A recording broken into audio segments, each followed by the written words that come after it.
नमस्कार, मैं सौरभ द्विवेदी। पीछे गाना चल रहा है मज़ार में, महबूब की महफिल है, महबूब सज़ा देते हैं। एक सज़ा का जिक्र इतिहास में पढ़ाया गया, बहुत ही अहिंसक किस्म की सज़ा। ये किस्सा है अंगुलीमाल डाकू का। मैं खड़ा हूँ श्रावस्ती ज़िले में।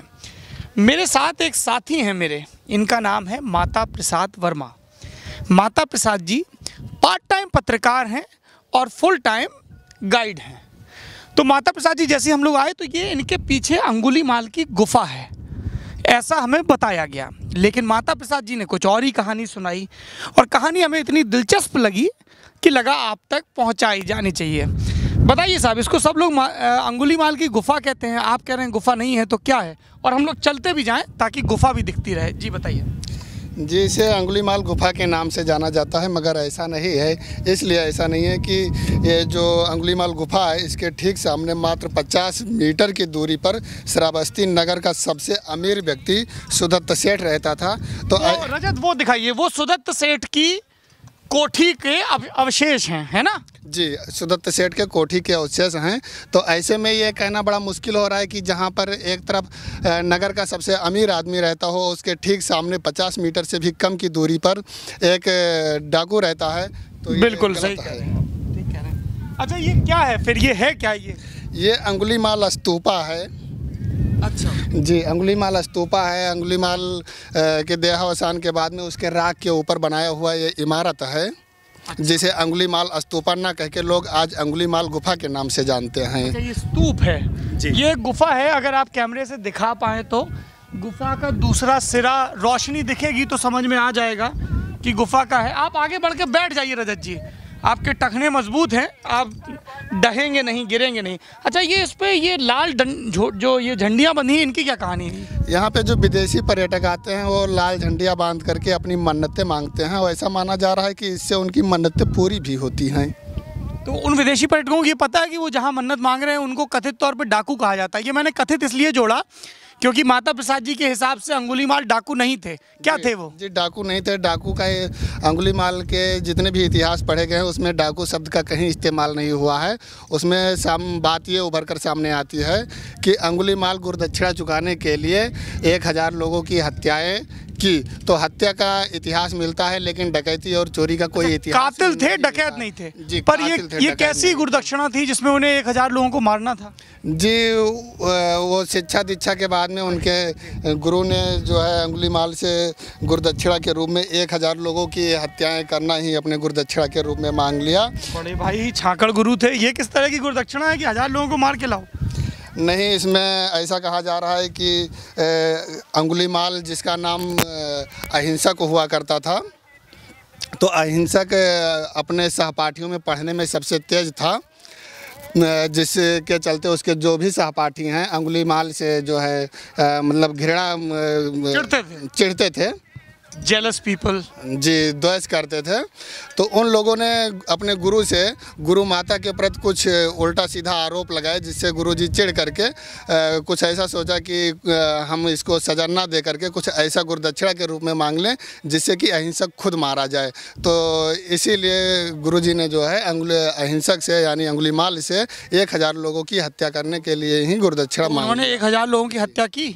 नहीं, उन्होंने 1000 लोगों की हत्याएं नहीं की। माना यह जा रहा है कि 999 लोगों की हत्याएं कर चुके थे और जब 1000वां हत्या उनको करना था, उस समय एक तरफ से उनकी माँ पहुंच गई और दूसरी तरफ से तथागत भगवान गौतम बुद्ध दोनों उनके पास पहुंचा। उस समय अंगुलीमाल ठट्ठा कर हंसता है और कहता है कि मैं इस बुढ़िया की हत्या करके 1000 लोगों की मतलब अपनी गुरदक्षिणा पूरा करूँ या फिर इस सन्यासी की।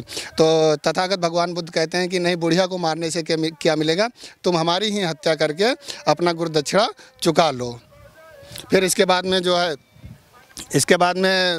भगवान बुद्ध अहिंसक यानी अंगुलीमाल से पूछते हैं कि ये हत्याएं तुम किसके लिए कर रहे हो?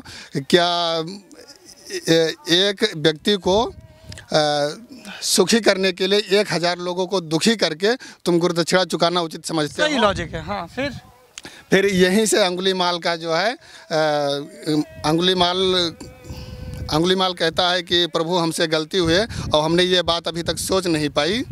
अच्छा, ये बताइए सामने ये जो चमकीला सा सुंदर सा सफ़ेद स्तूप है, ये किसने बनवाया है? ये थाईलैंड की एक संस्था है, उसके द्वारा ये बनवाया जा रहा है। और ये मज़ार का क्या इतिहास है, कितनी पुरानी है ये?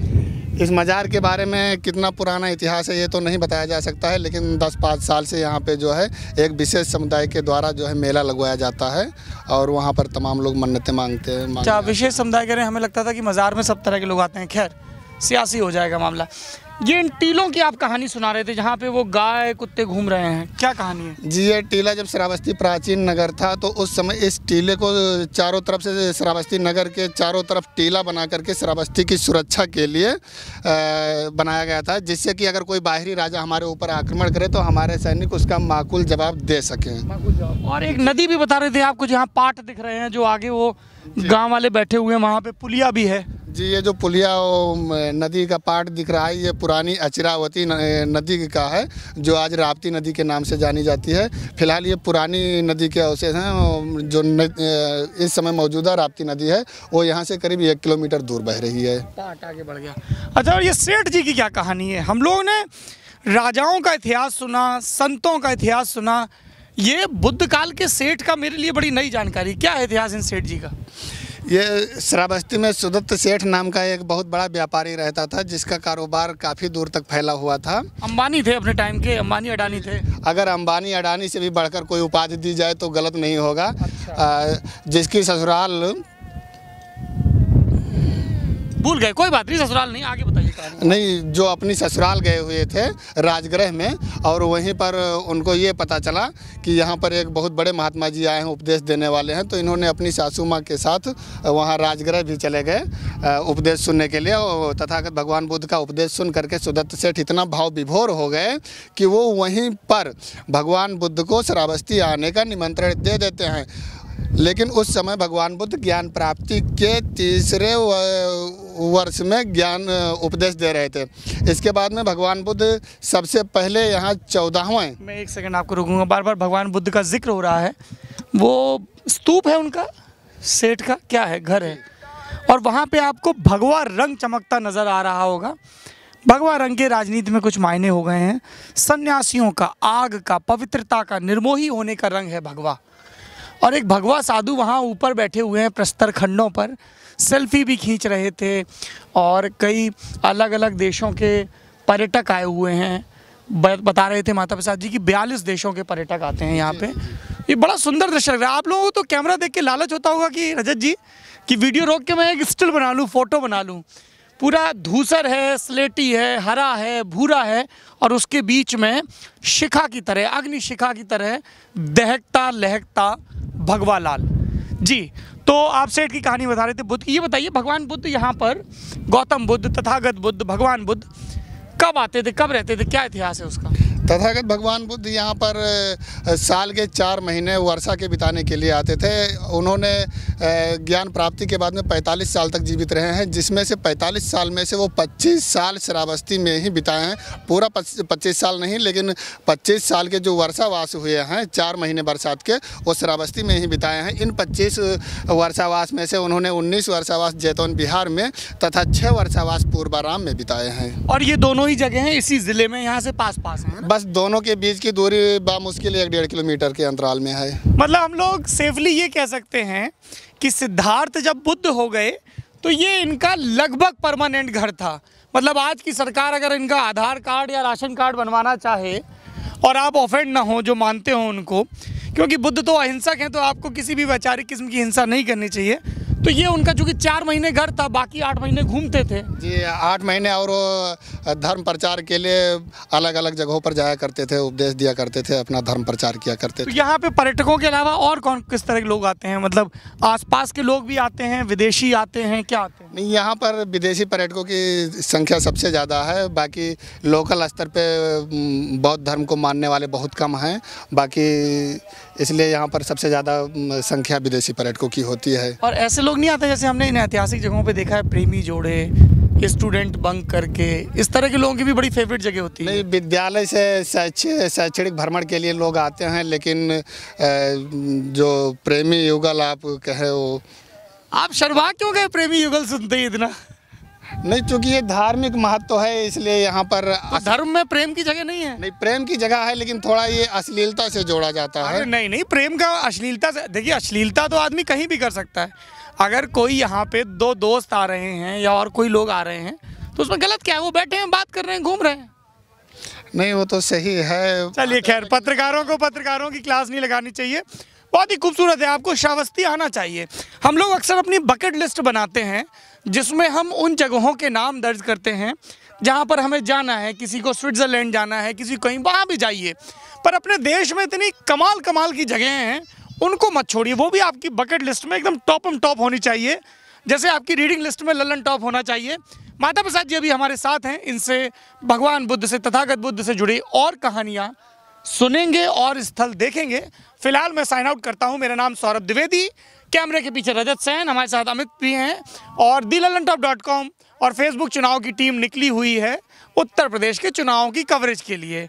लेकिन कवरेज है ज़मीन पर, ज़मीन है तो उनका इतिहास भी है, और ऐसा ही एक इतिहास हमारे बगल में था तो हम लोभ संवरण नहीं कर पाए और चले आए। आप भी चले आइए, कमेंट बॉक्स में बताइए उत्तर प्रदेश के तख्त पर 11 मार्च को कौन बैठेगा? कौन है जिसके वादों पर जनता को सबसे ज़्यादा एतबार होने वाला है?